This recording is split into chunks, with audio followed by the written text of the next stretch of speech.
Hi, welcome. This is Dr. John DeMartini. This is one of the most amazing and inspiring shows that you can listen into. If you want to be on the edge of your seats, if you want to open up your heart, if you want to expand your mind, and you want to meet incredible people, stay tuned because you're just about to experience a transformative radio show that will change your life. And you're listening to the Dr. Pat Show that's coming up right next.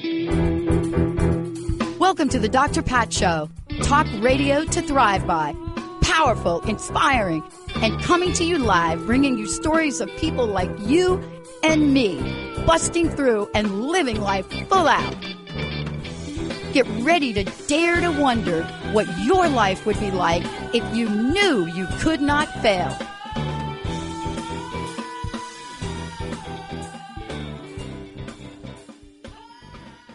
Everybody, welcome. It's so great to have all of you tune us in and turn us on. It's so great to be connecting with all of you. And I hope everybody had a great 4th. How are you, Mr. Benny? Doing pretty good. That's my imitation of my firework display. I I'm heard glad that. you got it. I'm glad you got it. So, like, I moved to a new place. So I'm out of the old hood. I'm into the new hood, right? Yeah. And so this is a different hood. Right? I'm into a different hood. So in the old place, if you got like one firecracker, it was like, okay, that was the main event. Now in the new place, which borderlines on kind of the Mill Creek, like it's in the vortex of like the Mill Creek, Everett, Bothell vortex. Actually, it's actually called the vortex. Actually, in the Weather Channel calls that, right? They call it similar to the center of the universe. Yes, correct. Of course, everywhere I go. Everywhere I go, there I am. But OMG. I mean, I haven't heard that many fireworks till I was living in the Bronx growing up as a kid, because then we used to just blow up the manholes and stuff like that, right? Yeah, that was like that's it. Is that about right? That's Seattle. No, this was like boom, like boom. Oh yeah, I don't have that. Well, and the reason I'm bringing it up is because I think it represents the energy people are feeling, right? Sure.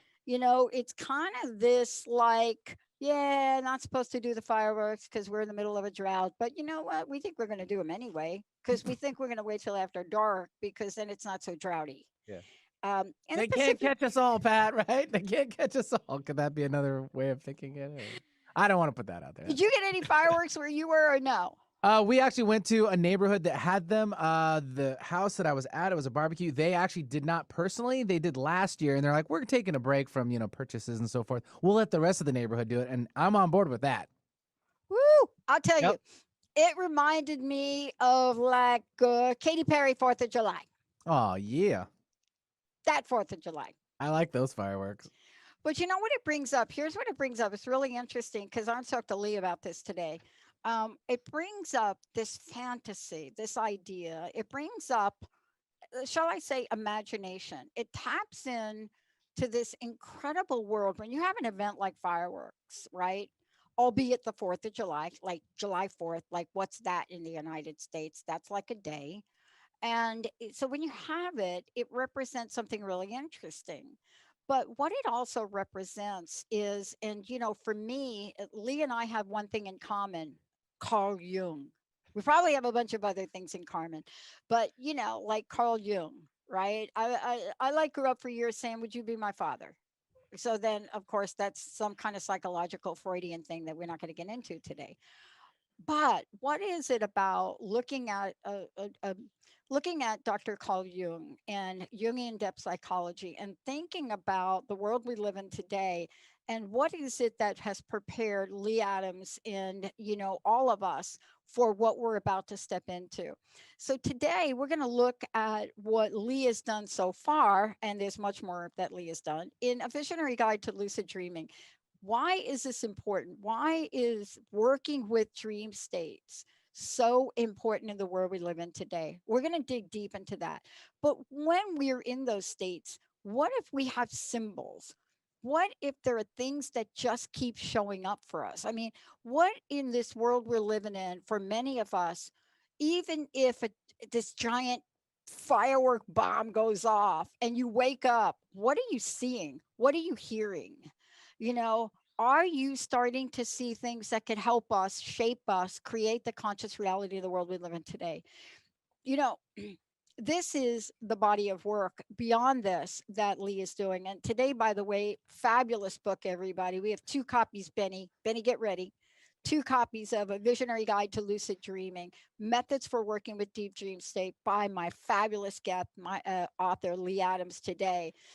Yeah, I only wish that I could have gone back and attempted to study Jungian psychology. That's what he's doing. But what is it about his pathway that is allowing him to step forward and say to all of us, there is a state that could help us in the world we live in today? Lee, it's great to have you. Welcome to the show. On the show, and thanks for the great introduction too. You know, I just love having these conversations because underneath an author and underneath a book like this, and by the way, I've read the book, and so I may point to some things in the book, but I'm not going to go like, oh, on page 10 when you're talking Sure, about yeah. the route to beyond. That quote that you had, I'm not going to do that to you. I might though. Benny's like, yeah, she'll do that. Um,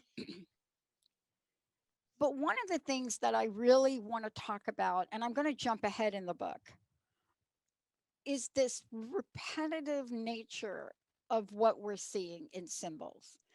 And I don't know how to call it anything else. Maybe you can help me. I'm even struck by what I'm looking at in your background. I'm really struck by repetitive symbols, right? Right. You know, people look at my background and they say, "Really, dude, twinkle lights? Like, what is that? Twinkle lights? Is that Kuan Yin? Is that like a Buddha back there?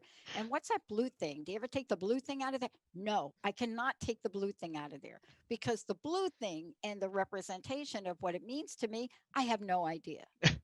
So here's my question.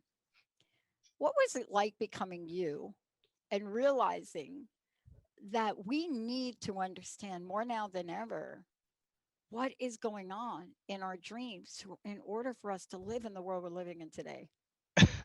Well, that's a great question.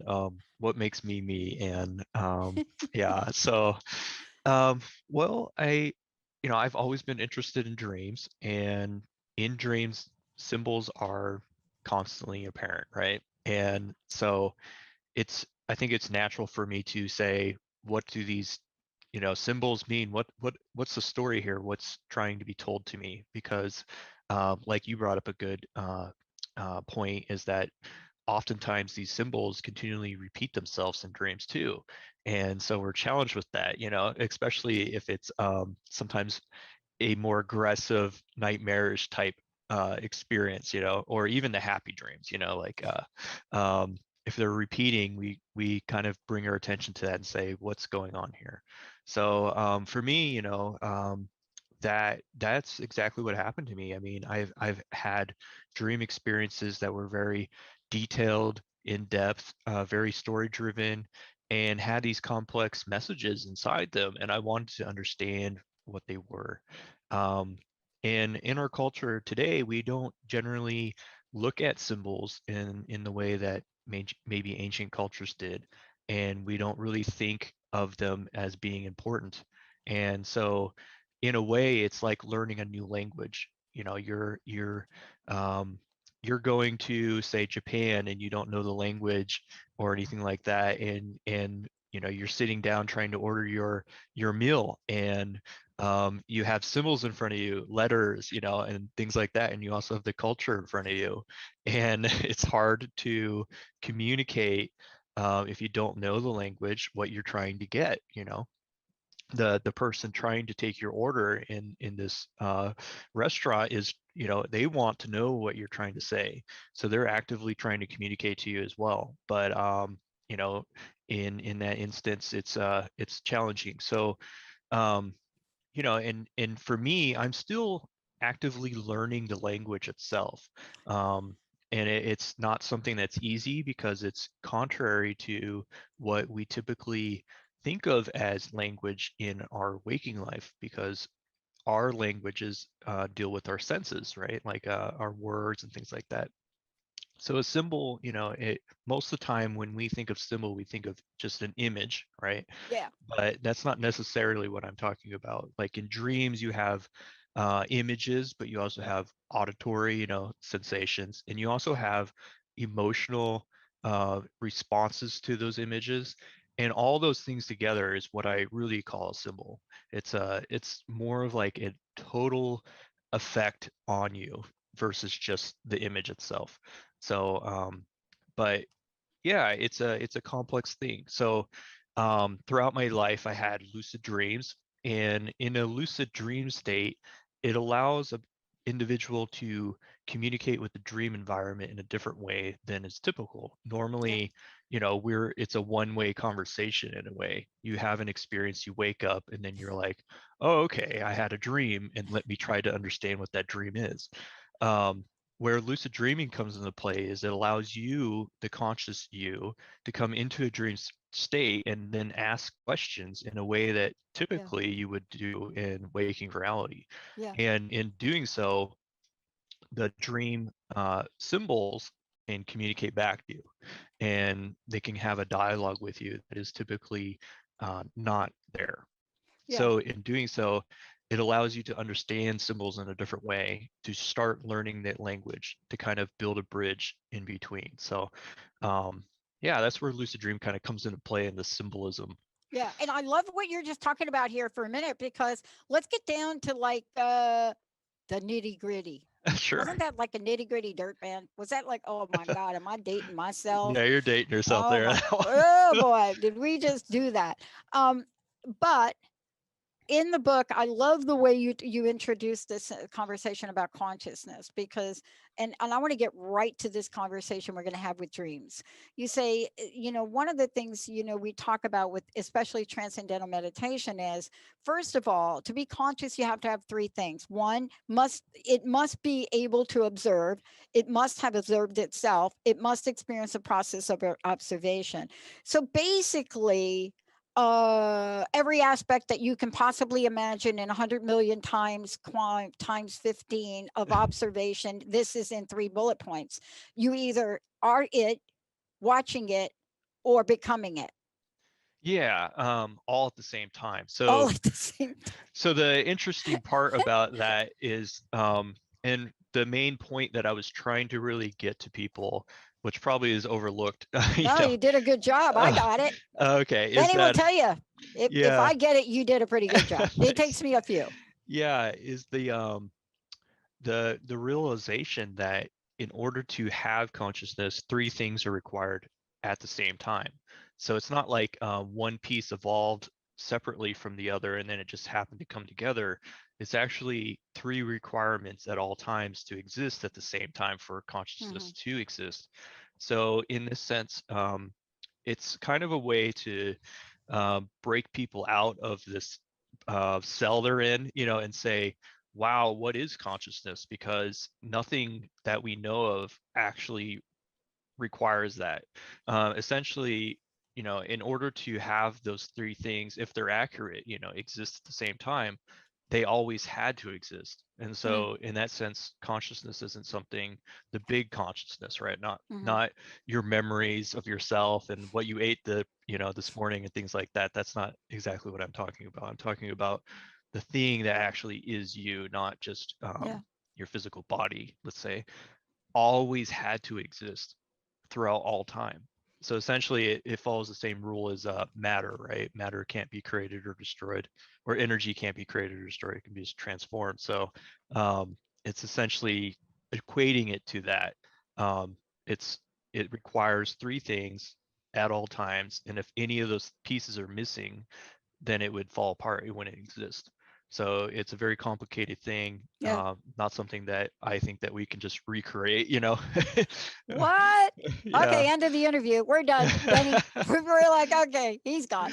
No, no, because in a sense, though, when I'm reading your book, there are a couple of things I really want to point to, and really a stream that really makes this important to my first question about here's what I'm finding, Lee. I've been doing this a while. I'm not quite sure if you know how long Benny and I have been together. He's been my producer for 18 years Oh when the wow, show yeah. wasn't the Dr. Pat show. And I am a student. I've always been a student. From the minute I got behind the microphone, I didn't even know what I don't know. And that's the way I show up to this. Now, there are some things in this world I do know, but this venue for me and speaking with you is an honor and a privilege because you're bringing a body of work, I believe, into the world at the perfect time. I don't think you sat down and said, well, wait a minute, lucid dreaming methods for working with the deep dream state. I think I will do this to get us ready for COVID 19 and the aftermath of that. No, Although definitely you not. might have. I definitely didn't sense that coming. No. But here's a cool thing that I want to bring up, and it has to do with awareness, but it also has to do with connecting the awareness part of the book with the interpretation part of the book. Mhm. I want your opinion about this. Sure. I grew up as a kid with a wild imagination. Mhm. And I actually did grow up in the Bronx. So I wasn't joking before the show about that. That's really true. And we did do crazy things on 4th of July. I mean, my sisters blew up the bathrooms in the school. They have now passed on, so I can say that about them because nobody's going to hunt them down. Uh, but here's the thing that I realized. Now, I got sent to Dr. Jacoby for this. Maybe if you were around, that wouldn't have happened. But I was this kid that before I went to bed at night, I would carve out the characters that I were going to have in my dream, who they were going to be. If I went to see the giant behemoth at the movie theater one day and I came back home and I decided I needed the giant behemoth so I wouldn't get jumped on the way to school one day, I would create this pre dream storyboard Mm. before I went to bed. And I literally, that would play out at night. At one point, I had an entire arsenal of characters, and I was a great comic book kid, great comic book fan. I did the whole comic book thing. But some people say that's not dreaming. You know, when Mm. you prescript your dream, that's something else. And I think in the world we're living in today, especially now what we know about the body of intention, the law of attraction, Mhm. we are prescripting our dream states all the time if we call in intentions. And I wanted to get your sense of this because if we can't create a sense of something so that we become more aware without ayahuasca, I mean, you could do ayahuasca. I love the Peruvians for that. But that is a hallucinogenic, which some people say does put you in a lucid dream state. But what are your thoughts, especially around the children that are growing up now, Lee? I mean, the kids that are growing up now, you can sit down with a 5 and 6 year old and you will be talking to them like they are 20, Mm. 21. They just have a sense of the world. Mhm. What is it that happens when we decide we're going to attempt to preset our dream for the night? Yeah, well, there's a lot to unpack there. Okay, For go one, ahead. for one, I don't. Hey, you got 10 minutes before the break. Go for it. Yeah, one thing I'd say is that you're definitely dreaming. You're not dreaming when you preset your dreams, I guess. And I would say that you have a great relationship with your subconscious, which isn't a young term. Young doesn't really ever really talk about a subconscious. He talks about the unconscious. I know he does. Subconscious is more a Freudian thing.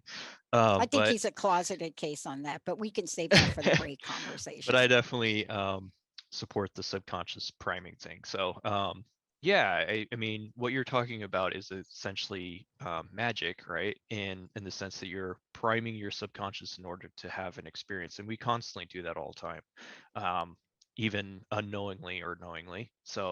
Um, so I don't think it's strange that you can do that, or strange that you experience that because we experience it every single night. So, I mean, people often dream about things that they experience during the day, and that gives a little bit of a reason for the scientific community to kind of discredit dreams as being just random things that happen throughout your day, and then you're dreaming that. What I would say is that even though you're priming your subconscious to have these dream characters and these images appear in your dreams, I would say that there's a possibility, I don't know you and I don't know your dreams, but that Fine. your dreams are that the dialogue and the experience inside the dream isn't necessarily the things that you desire to experience. So Exactly. they will surprise you. So you do know me. Benny, he's like, I don't know you, but then like he does know me. Yeah, The reason I'm bringing this up for a minute is, and let me get all like Jungian psychology on you for a sure. moment. I do another show on Thursdays called The Psychic and the Doc, Okay. and I'm not the psychic. Mark Anthony Okay. is. I get to be the doc, and one of the few times actually that I'm actually using this degree. But here's the thing I'm discovering, and this is, I'm so excited to have you on the show. And I got to tell you, I just love our folks at Inner Traditions, and I think Ashley and Linda brought you on. Mhm. But I was so excited once I read your book.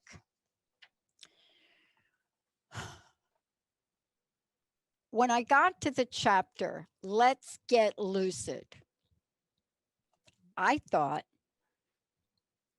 he's writing this for me. Oh yeah. Okay. But you're writing it for a lot of people. And can I just go here for a minute and then get back to ask you Oh about yeah, this? sure. You could have written a book about anything. You really could have. Given what you're studying, given your background. But lucid dreaming, Mhm. I'm going to make a statement and you could just agree or not agree. You don't have to agree with me on this show. Sure. Okay, let's just be clear.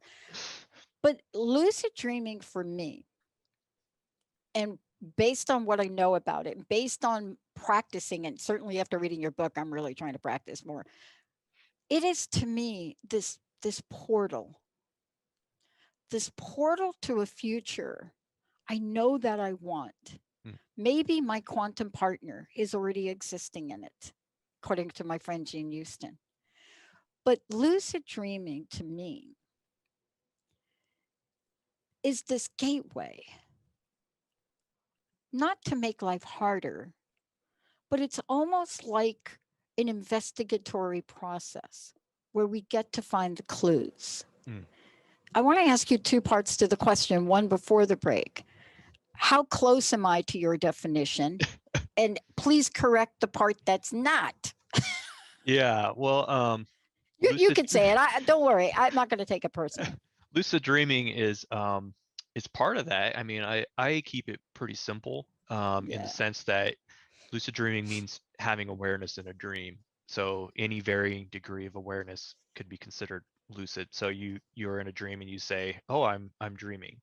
One thing that attracted me to lucid dreaming, and I think, and the reason why I wrote a book about it and why it's so important in the world today, is because there's so many mechanisms in our waking reality to essentially control our perception of reality. To direct our attention in some one way or another and kind of frame this experience that we're having in waking reality in such a way that it's that way. It's the way that the mass chooses, right? Yeah. And we can find this in religion, we can find this in politics, we can find it pretty much everywhere in our in our existence. What lucid dreaming is essentially a tool that is ingrained in each of us to essentially have freedom of thought, and it allows us to explore our consciousness and our unconscious in such a way that is the way that we choose. So it's essentially one of the only things that we have, I think, that allow us to explore freely and without a bunch of people and politicians and so on telling us exactly what we should think, right? So, I hate so that. as a tool, it's very liberating, Yeah. and each individual's experience is very different than another person, and intentionally, because we're vastly different people. We vastly have different experiences, and we're in different places in our life than other people. So the dreams are tailored using images throughout our waking life to convey messages through symbols that are important to us in some fashion. Doesn't necessarily mean that it's directing us to be a better person, or say what we define as better person, right? But people would say it's directed by a higher self, right? Like the capital S, which is a Jungian term, self, Yeah. higher self.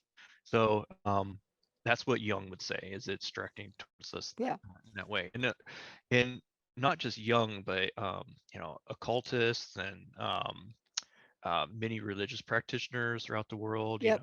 would say the exact same thing. So it's not something that is just Jung, Mhm. spewing It's off his not. stuff. No, It's believe me, I know it's not. I know it's not him, but I also know Maslow really took a beating when he put self-actualization on the top of his pyramid. right. Yeah, But you know, most people fast forward remove to where that. we are. Yeah, fast forward to where we are today and say, bingo, there we go with that. Yeah. But one of the things I do want to ask you, and I want to talk with you about it when we come back. First of all, I love the way you give us different levels to participate. That's brilliant. I think it's one of the first books I've seen on lucid dreaming, on dreaming, where you say you can enter this by doing this, and this will take care of this, or you can go more advanced and, by the way, give up caffeine. Did you see me drink my black coffee right there? Oh, So I'm I'm drinking not in coffee that right group. now, so Yeah, I'm not in that group. That's not me. um, but then the other thing that we're talking about is extending techniques. So you really take us in this book on a pathway that allows us to participate at the beginning, at the basic level, or then move forward. I do want to ask you this question because I've always baffled myself with this, and Dr. Carl. You know, clearly, if you've ever seen pictures of Dr. Carl sculpting, that was his pastime. Mm, You know, he was a sculptor. I often wondered about that process of creating art and the mm. way that he looked at life. And you know, the thing I want to talk to you about is, if this is not about becoming a quote better person, then is it in fact about finding our right pathway, and not right as righteous, but right pathway for each of us? Because honestly, I never thought I would get out of being homeless and selling hot dogs on a street corner. I thought that was my pathway. I just love that job. It's the best job I ever had. But what is it about this process that could help us find the next door, reach for the doorknob, and have the courage to open it? That's what I want to talk with you about when we come back from break. Okay, You can think sounds about good. that. You'll have 3 minutes. The clock starts now. Benny, let's take a short break. We've got 2 copies of the book to give away. I think we have one left. 1-800-930-2819. We'll be right back. My very special guest, Lee Adams, will tell you how to get a copy of the book and how to find out about A Visionary Guide to Lucid Dreaming. We'll be right back.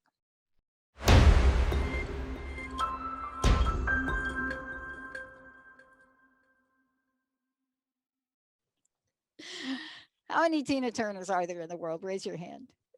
Welcome back, everyone. I want to say that I'm really great to have Lee Adams join me here today, the author of A Visionary Guide to Lucid Dreaming, Methods for Working with the Deep Dream State. Before we talk about how lucid dreaming actually helps us realize our life's pathway, or makes us more aware of our life's pathway, or at least gives us like a clue, uh, take the right, not the left.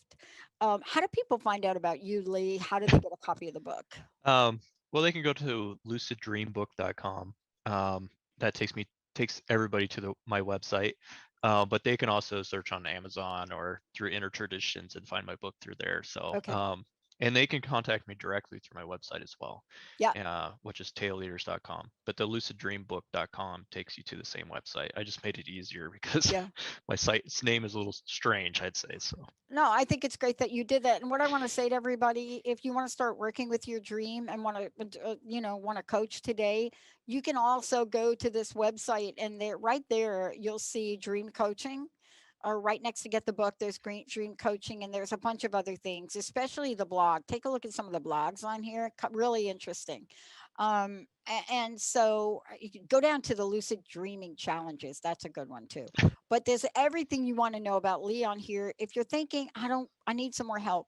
I need some help with my dream. Take a look at what some people are saying about their dreams, and then go ahead and contact Lee, schedule your appointment. Um, so one of the things, Lee, I'm fascinated by is, and I said this earlier, I don't know what I don't know about a lot of things, but I'm so willing to discover. And what I've discovered about myself, if I use the tools that are available to me, Life is a dream. Life is a dream. Now that's an old song, Benny. Life is a dream. And when I think about that, I've often had to think about as I'm reading your book, how some things have come to me. And that's my question to you. You know, I've shared with the listeners that one day driving back from the studio where Benny's sitting right now, I hit the I-90 and my dashboard lit up. And I could see the entire vision on what the network was that we were to build, including how to build it. And from that point on, I literally had to pull over. And from that point on, though, the image kept coming back and coming back and coming back. Can you talk about how the pathway from dreaming symbols and understanding them to help us or guide us through our Yeah, lives? sure. Yeah. Well, I mean, it's very individual again. So, I mean, you brought up an interesting experience about being awake and having an experience where you could say symbols of an experience, a symbolic experience, kind of communicated to you something that you wanted to do, or Mm-hmm. needed to do. Um, I'd say my book is actually came to me that way. So it wasn't something that I really was intending to do, but I had this strong need inside myself to put something out there in a way that people could learn from, in about dreams. And I didn't necessarily think that I was the person to say that. I actually felt that I was the person that would probably be most unlikely to say that. I have a bad history of like grammar and spelling and all that and Yeah. language. So, but kind of like the story of Moses, I think in a way, I kind of felt like that, and I was like, okay, I'm gonna do this. So I put it down, and then and when the book was published, things in waking reality seemed to align with that. Like lucid dreams have been in the recent news, as well as film and TV. So it's kind of perfect timing in a way. So, um, but dreams, they present us with these narratives, these stories symbolically, and in my book, actually, this pretty much to the last half of it is essentially showing the individuals who read it about creating their own personal myth through the book. And most people think of myth, they think of fantasy, fake story, right? About their superheroes or ancient Greeks doing all these things, right?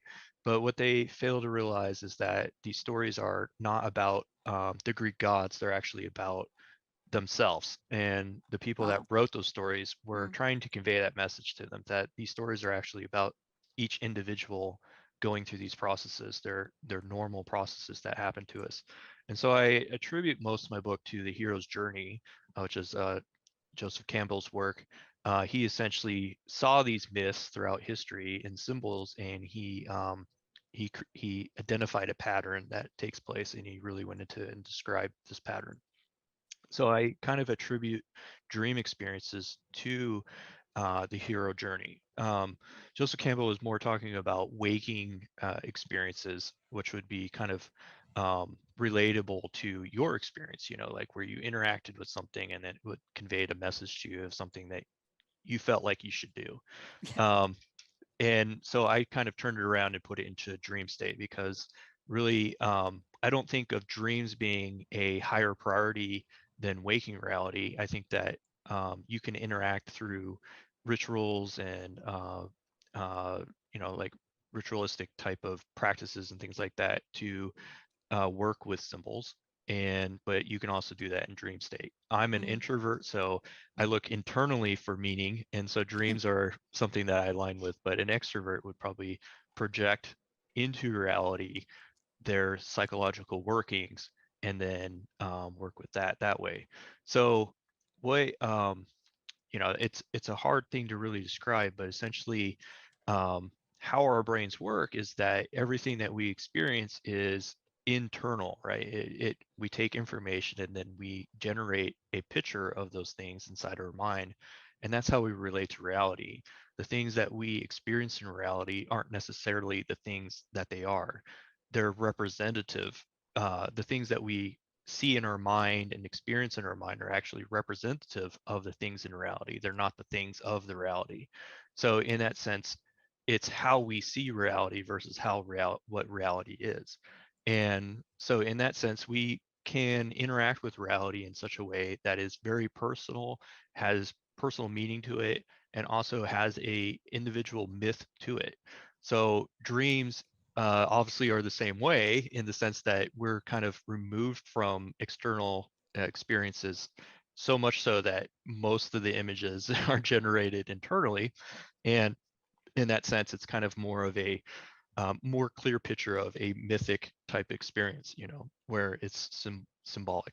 But what I'm getting to is that essentially all things are symbolic, and in the sense that they are representing things. The symbols of selves are representing things that are much more complex and not the things that we're experiencing Yeah. ourselves. So, um, Well, yeah. it's an interesting play too, because it's a great way to understand it. I was talking to somebody over the weekend, and we were talking about, they had heard my tagline on the show. What would you do if you knew you could not fail? And I've talked about this a lot recently. And the question really begs, how do we live our lives? So we lived in that. And then I got a quote on my desk this morning: I've not failed. I've just found 10,000 things that do not work. And right. Right. And the reason I'm asking you this question is because in my dreams, and I think in people's dreams, sometimes we get messages about things that will work and things that wouldn't, but we get to play them out. Hmm. And we get to play them out in various ways. The thing that I want to talk with you about is this idea of decoding and being able to understand the dream. Because a lot of times, this, sometimes we'll have a dream and a lucid dream, and a dark thing shows up, Hmm. right? Hmm. And now I've joked about this on the show last week, but I will never watch Nightmare on Elm Street ever again. I won't watch. I watched number one. And I went through a phase where I watched this, and it didn't phase me. Hmm. But recently, I was flipping the channels, and there it was, and I had a moment where I got like, oh, like that. Hmm. And the question is, what does Freddy Krueger represent to me? Exactly. Right? I mean, Yeah. is it like Nightmare on Elm Street? It's a movie. Right. It's a movie. But why in today, why would a Freddy Krueger movie and Nightmare on Elm Street, why would that give me like a little bit of a thing? Like, Yeah. oopsie. Well, that's very individual, I can watch Nightmare on Elm Street and completely see it in a different aspect than you do. I tend to see movies now symbolically. So Yes. what do these characters represent to me? Yep. Like the person that generated the story, right? The script writers and the director, they projected into the film their psychology, even if they're unknowingly doing it. So Freddy Krueger isn't just a scary dude, running around cutting people up in their dreams. He represents something very, very real, because we relate to it. So because we have an emotional response to it, it means that something inside of us is actually relatable to that character in the sense that it's real, just not the character that we see on the screen. So it's symbolic, right? Yep. And that's what I'm getting to as symbols, is that they represent things, and even super complex things that we really can't understand. So, but Freddy Krueger to me, I definitely have had my share of nightmares involving Freddy Krueger, and Freddy Krueger has transformed over time to maybe represent more closely to the source of where I feel that emotional impact come from. But any changing images and things like that. So a lot of people experience Freddy Krueger like beings in or visitors, we could call them, in sleep paralysis and things like that. And I've definitely experienced that. So and Rudolf Steiner, if you know his work, he wrote about a guardian in the threshold and things like Yep. that. So And you talk about this in your book, and yeah, that's really, what I wanted to bring up. You talk it's about very guides and guardian. guardians Yeah. of the dream. And, the deal with me that I don't think I said to you is before I went to bed, I assigned an army of guardians for me. Um, but talk about guardians and guides, and because I don't know that people really really have a sense of guardians and guides in the lucid dreaming perspective. Well, I'll be honest, I don't really have a good definition of them either. Um, what I'm coming to more and more is that these are so individual, right? It's so complex that it requires an experience, it requires a relationship with these things in order to actually know who they are or to get a sense of what they are, right? It's like sitting down and having a cup of coffee with a friend. You can have a 10-minute conversation with somebody that you've never met before, like kind of the radio does, or you can have like a couple hour, conversation with somebody. You really get to know them, right?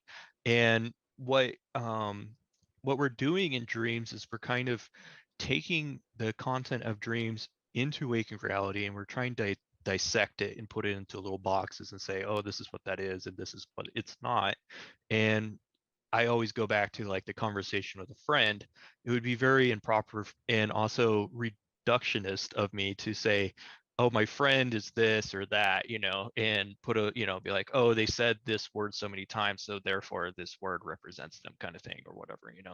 Obviously, my friend is constantly changing. So anytime that I visit this person, over the years, they've changed in such ways that I surprises me, right? And Yeah. and their side dynamic.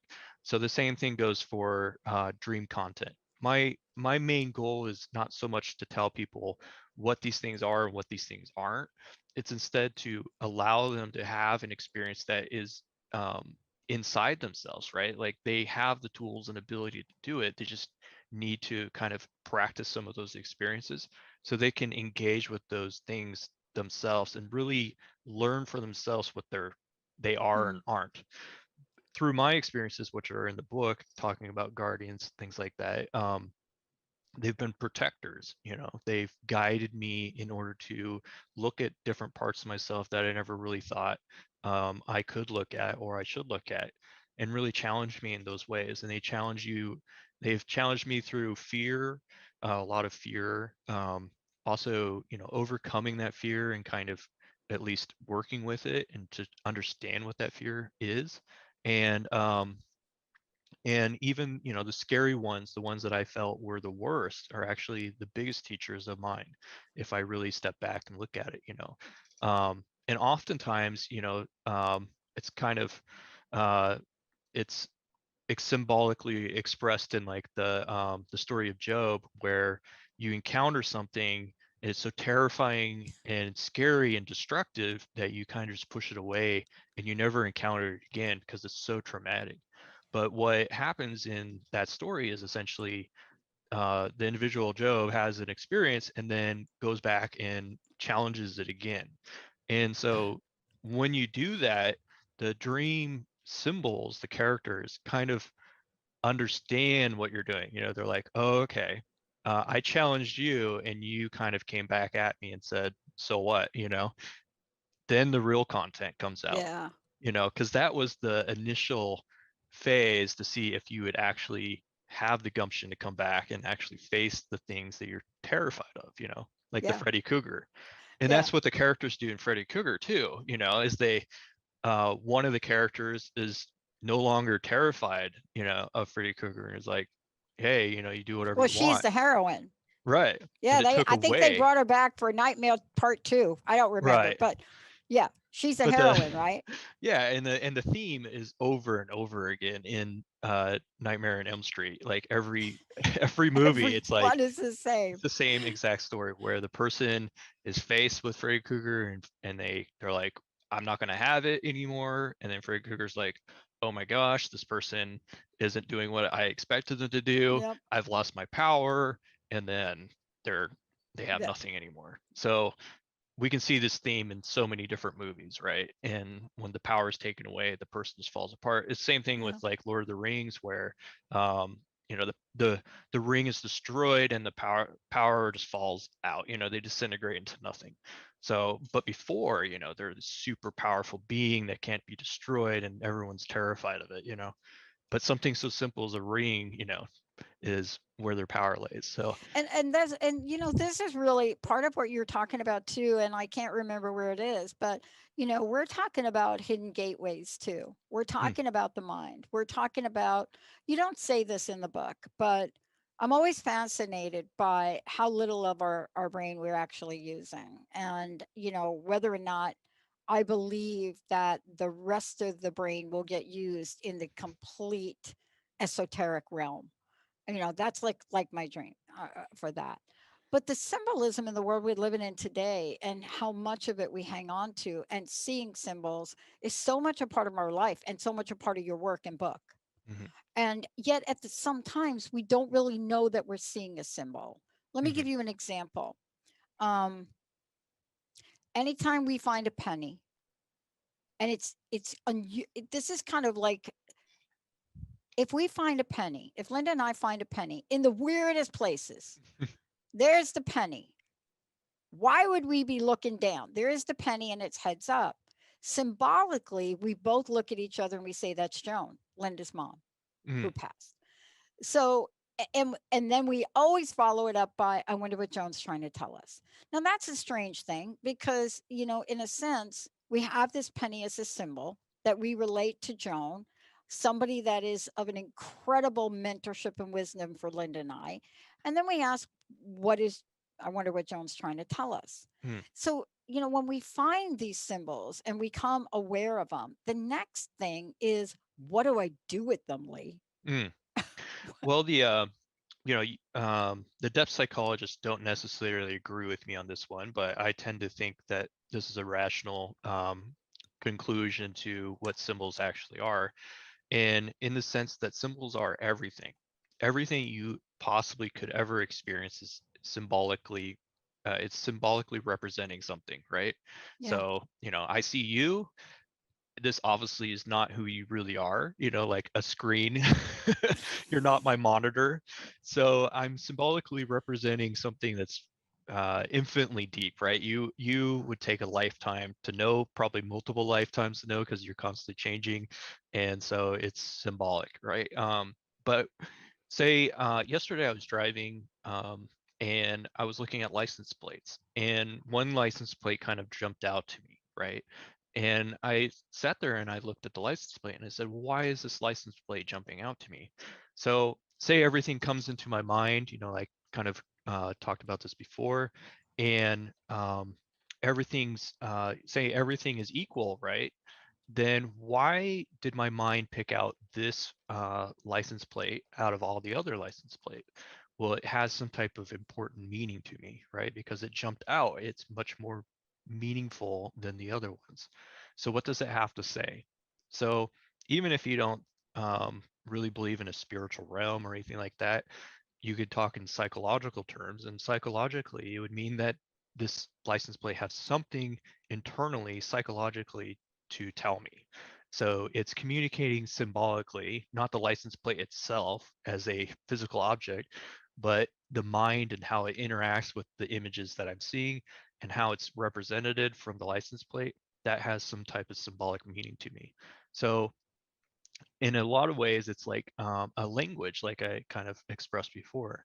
And so I'm actively trying to learn the language of symbols because it's not speaking to me in English. You know, some people, some people hear voices, right? And they're very like clear voices that tell them things, right? And wouldn't that be nice? You know, like if symbolically my mind used language, you know, to communicate to me, but it doesn't do that for whatever reason. And so this language of images and you know, and emotions and things like that is it's very complex. But with any complex language, if you can learn it and understand it, the meaning is so much more in depth, right? And that's kind of where you've probably heard of like gnosis and things like that, where knowledge can come from kind of just an understanding, a knowing of things through experience, through symbols. And that's where gnosis comes from, is the symbolic understanding, right? Yeah.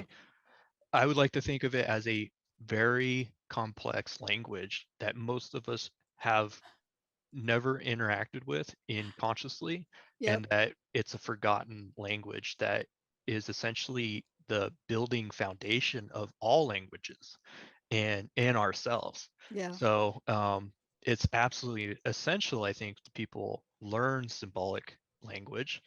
And I'm not a skilled professional at it.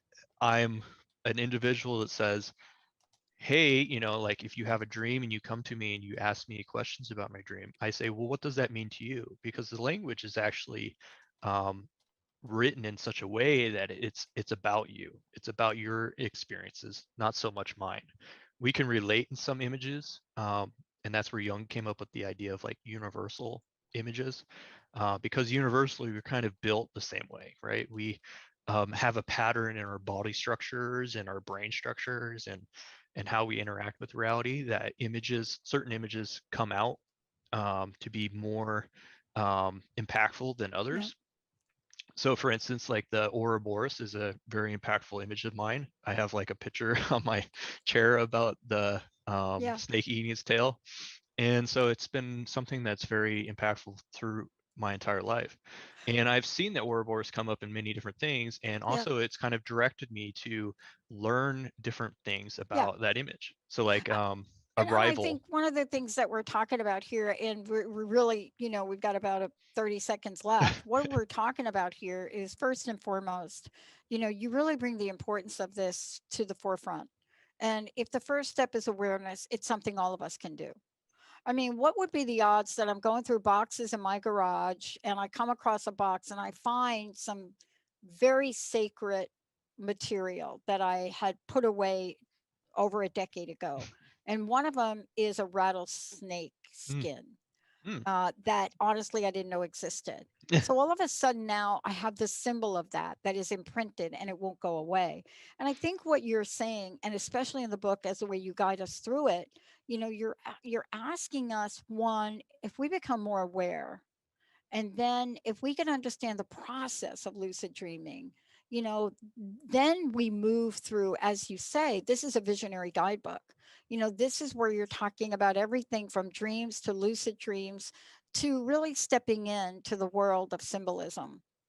And that in itself, if we stop there and then get the book and read it, there's a whole new world that opens for us, a whole new world. What are the symbols we look at? What are the symbols that we relate to? Why do I have this really odd geometric, the video people right now are going to hate me, but here we go. Why is Oh, yes. that on my wall in the back? And so, so in the world we're living in and what we're doing is we can really take a look and decide for ourselves, how do we step up? How do we step in? What could we do in the world? Or we could just go about our way and say to ourselves, Freddy Krueger doesn't exist. Yes. Lee, Yeah. thank you. I got to run. Thank No you so problem. much. Thank you. Hey, everybody. Thank you. We're going to take a short break. We'll be right back.